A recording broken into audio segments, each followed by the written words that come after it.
ការពីវីដេអូមុនខ្ញុំបានរៀបរាប់ត្រួសអំពី main clause ទាំង10របស់ ISO IEC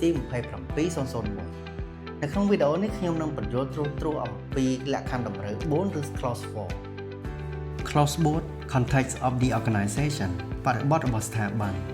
នៅក្នុង clause 4 មាន sub clause ចំនួន4គឺ sub clause 4.1 4.2 4.3 និង 4.4 នៅក្នុង sub clause 4.1 និយាយអំពីការឆ្វេងយល់អំពីស្ថាប័ននិងបរិបទរបស់ស្ថាប័ន understanding the organization and its context នៅក្នុង sub clause 4.2 និយាយអំពីការឆ្វេងយល់អំពីតម្រូវការនិងការរំពឹងទុករបស់ភាគីពាក់ព័ន្ធ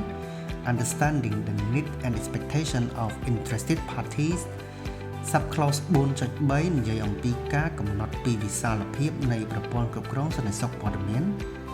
ឬ determining the scope of the information security management system និងចុងក្រោយ sub clause 4.4 information security management system ឬប្រព័ន្ធគ្រប់គ្រងសន្តិសុខព័ត៌មាននៅក្នុង sub clause 4.1 ការឆ្វេងយល់អំពីស្ថាប័ននិងបរិបទរបស់ស្ថាប័នគឺតម្រូវឲ្យស្ថាប័នធ្វើការកំណត់ពីបញ្ហាខាងក្រៅនិងបញ្ហាខាងក្នុងដែលមានឥទ្ធិពលឬប៉ះពាល់ដល់សមត្ថភាពរបស់ខ្លួនក្នុងការសម្រេចបាននូវលទ្ធផលរំពឹងទុក intended outcome នៃប្រព័ន្ធគ្រប់គ្រងសន្តិសុខព័ត៌មានរបស់ខ្លួនដើម្បីធ្វើការវិភាគឬក៏កំណត់បញ្ហាខាងក្រៅបានក្រុមហ៊ុនអាចពិចារណាទៅលើកត្តាសង្គមកត្តាវប្បធម៌កត្តានយោបាយកត្តាច្បាប់កត្តាបច្ចេកវិទ្យាកត្តាសេដ្ឋកិច្ចនិងកត្តាបរិស្ថានទាំងអន្តរជាតិទាំងជាតិទាំងតំបន់និងទាំងទីតាំងដែលខ្លួនប្រកបអាជីវកម្មចំណែកឯបញ្ហាខាងក្នុងស្ថាប័នអាចធ្វើការកំណត់បានតាមរយៈការពិនិត្យទៅលើចក្ខុវិស័យបេសកកម្ម core value ឬក៏គុណតម្លៃរបស់ស្ថាប័នពិនិត្យទៅលើការគ្រប់គ្រង governance ការរៀបចំរចនាសម្ព័ន្ធទូនាទីនិងទំនួលខុសត្រូវអាចពិចារណាបន្ថែមទៅលើកត្តាយុទ្ធសាស្ត្រអាចពិចារណាបន្ថែមទៅលើគោលការណ៍នីតិវិធីដែលក្រុមហ៊ុនមានអាចពិចារណាទៅលើស្តង់ដារបច្ចេកវិទ្យាសមត្ថភាពរបស់បុគ្គលិកឬក៏វប្បធម៌របស់ស្ថាប័ន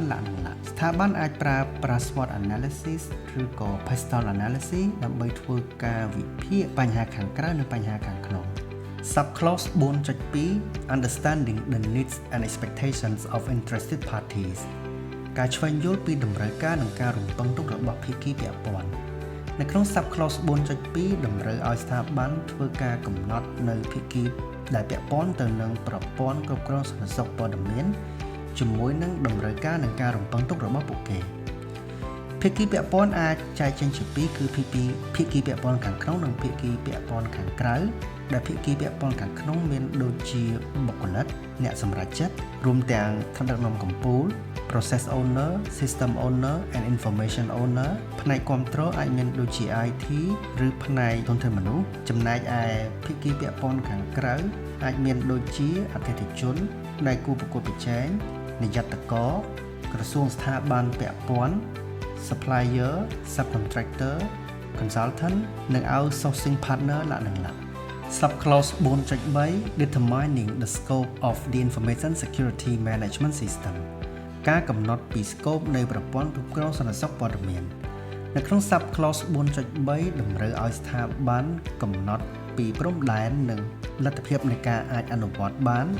នៃប្រព័ន្ធគ្រប់គ្រងសន្តិសុខព័ត៌មានដើម្បីបង្កើតវិសាលភាព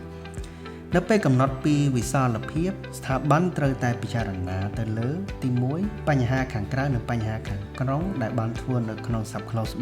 4.1 តម្រូវការនិងការរំពឹងទុករបស់ភាគីពាក់ព័ន្ធនៅក្នុង Subclause 4.2 ទី3គឺការប្រស័យតាក់ទងនិងការពឹងផ្អែកគ្នាទៅវិញទៅមករវាងសកម្មភាព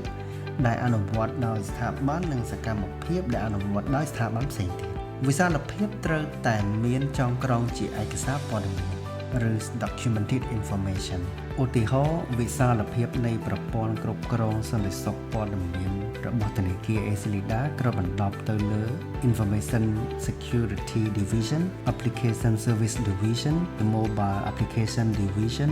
System Infrastructure Division Human Resource Division លក្ខណៈ Subclause 4.4 Information Security Management System ប្រព័ន្ធគ្រប់គ្រងសន្តិសុខព័ត៌មាន នៅក្នុង Subclause 4.4 តម្រូវឲ្យស្ថាប័នត្រូវតែបង្កើតអនុវត្តថែទាំនិងធ្វើឲ្យប្រសើរឡើងជាបន្តបន្ទាប់នៅប្រព័ន្ធគ្រប់គ្រងសន្តិសុខព័ត៌មាន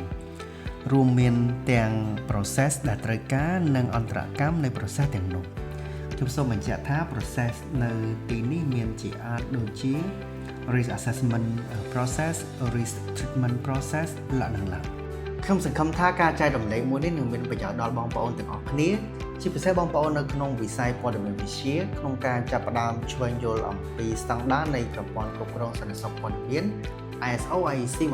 27001 សំណងល្អជួបគ្នានៅវីដេអូក្រោយ